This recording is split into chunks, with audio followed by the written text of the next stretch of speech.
ଆରେ ରାମୁ, ମୁଁ ଯୋଉ କାଲି ପାଠପଢ଼ା ଦେଇଥିଲି ତାହା ତୁ ଆଜି ସବୁ କରିଦେଇ ଆସିଛୁ ତ? ହଁ ସାର୍, ମୁଁ ସବୁ କରିକି ଆସିଛି। କାଲି କ'ଣ କ'ଣ ସବୁ ପାଠ ପଢ଼ା ଯାଇଥିଲା ତୁ ମନେ ରଖିଛୁ ତ? କହିଲୁ ଦେଖି, କାଲି କ'ଣ ସବୁ ପାଠ ପଢ଼ା ଯାଇଥିଲା? ସାର୍, କାଲି ମୋତେ ଆପଣ କିଛି ଜେନେରାଲ ନଲେଜ ବିଷୟର ଦେଇଥିଲେ ପଢ଼ିକି ଶିଖିକି ଆସିବାକୁ।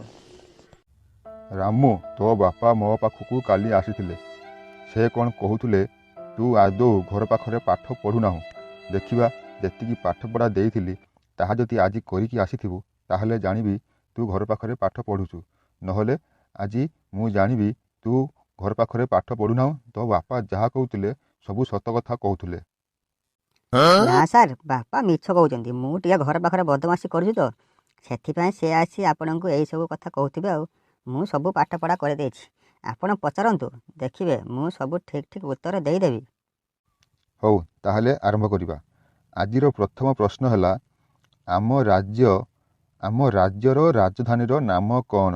ତୁ କହିଲୁ ଦେଖିବା। ସାର୍, ଏଇଟା ଗୋଟେ ପ୍ରଶ୍ନ? ଏଇଟା ତ ମୋ ପାଇଁ ବହୁତ ସହଜ ପ୍ରଶ୍ନ।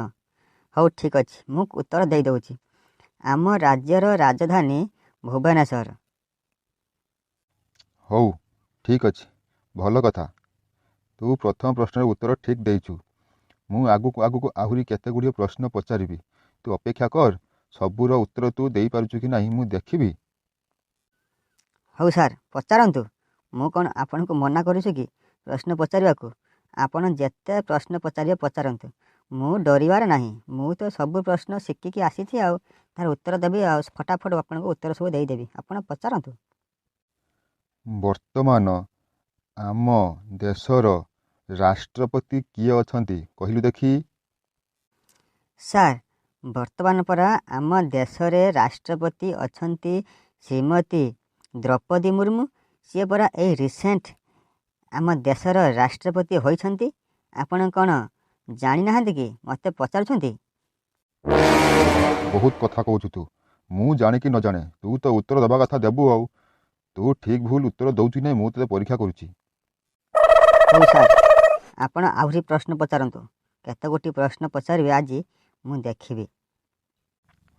ହଉ, ଆଉ ଗୋଟିଏ ପ୍ରଶ୍ନ ପଚାରୁଛି, ତାର ଉତ୍ତର ଦେ। ବର୍ତ୍ତମାନ ଆମ ଦେଶରେ ପ୍ରଧାନମନ୍ତ୍ରୀ କିଏ ଅଛନ୍ତି? କହିଲୁ ଦେଖି।